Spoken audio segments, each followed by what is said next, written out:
Hey guys, welcome back to our YouTube channel. In this video, I will show you how to create a pivot table in Google Sheets. So to do that, open up your Google Sheets on your Android. And now you can open up any sheet you want.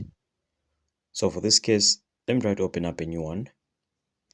Okay, let me open up this one, which is already there. And then once you open up that, you come over here. Then first tap on the three dots over here. Now when you tap on the three dots, you have to tap on this and make it on. So you turn it on. And then tap back on the three dots. Okay, then return on the three dots over here. Everything is now set. So you can also turn on this one, which is says available offline. So right now, just come and put your hand over here and then adjust accordingly, and then you will have drawn your pivot table. That's it, guys. Thanks for watching.